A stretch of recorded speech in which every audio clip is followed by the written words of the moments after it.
Little Red Riding Hood and the Clever Wolf. Once upon a time, in a village in the middle of the forest, there was a little girl loved by everyone. She always wore a red hood, a gift from her grandma, and that's why she was called Little Red Riding Hood. One day, her mother called her and said, "Darling, take this basket of cakes and honey to Grandma. She's not feeling well and will love this thoughtful gesture. But remember, stay on the forest path and don't talk to strangers." Little Red Riding Hood answered cheerfully, "Yes, Mommy, I'll be very careful." And so she set off along the forest trail, humming and admiring the butterflies and flowers along the way. But as she walked, who did she meet? The big bad wolf, who was very clever and full of schemes. "Hello, Little Red Riding Hood," said the wolf, pretending to be friendly. "Where are you going with that basket?" "I'm going to visit my grandma who lives on the other side of the forest," replied Little Red Riding Hood, not thinking much of it. The wolf smiled, but it was a sly smile. He knew exactly what to do to get to Grandma's house before her. "What a wonderful idea! Why don't you pick some flowers to brighten your grandma's day even more?" suggested the wolf.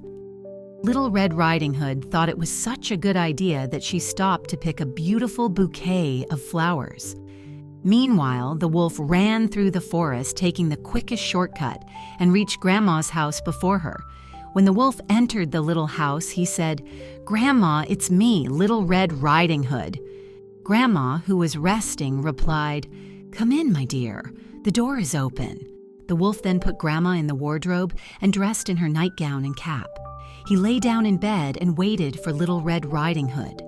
Soon after, the little girl arrived with her basket and flowers.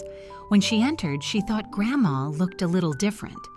"Grandma, what big eyes you have," she said. "All the better to see you with, my dear," replied the wolf, disguising his voice. "Grandma, what big ears you have." "All the better to hear you with, my dear." "Grandma, what a big mouth you have." "All the better to eat you with." And the wolf leaped up, trying to catch Little Red Riding Hood. But the girl was quick and started shouting for help. Luckily, a woodcutter passing nearby heard the screams and rushed to help. He entered the house and scared away the wolf, who ran off and never returned. Grandma was rescued from the wardrobe and was very happy to see her granddaughter safe. Little Red Riding Hood promised never to talk to strangers again and always to listen to her mother's advice. After that day, Little Red Riding Hood and her grandma decided to plant a garden full of flowers around the little house. The forest became even more beautiful and colorful. When the flowers bloomed, Little Red Riding Hood would take some to her mother, who was very happy.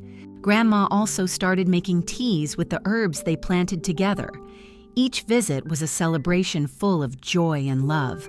As for the wolf, he never returned to that part of the forest because he knew that the unity and courage of Little Red Riding Hood and her family were much stronger than any of his tricks. And so, they all lived happily and peacefully, learning that it's always good to follow the right path and be cautious with whom we meet along the way. If you enjoyed the story of Little Red Riding Hood and the Clever Wolf, don't forget to like, subscribe to the channel, and share it with your friends so more people can be inspired by this incredible adventure. Now close your eyes. Imagine Little Red Riding Hood singing in the forest, Grandma smiling in her little house, and the wolf running far away. May your dreams be filled with magic and joy like this enchanted story. Good night, and see you on the next adventure.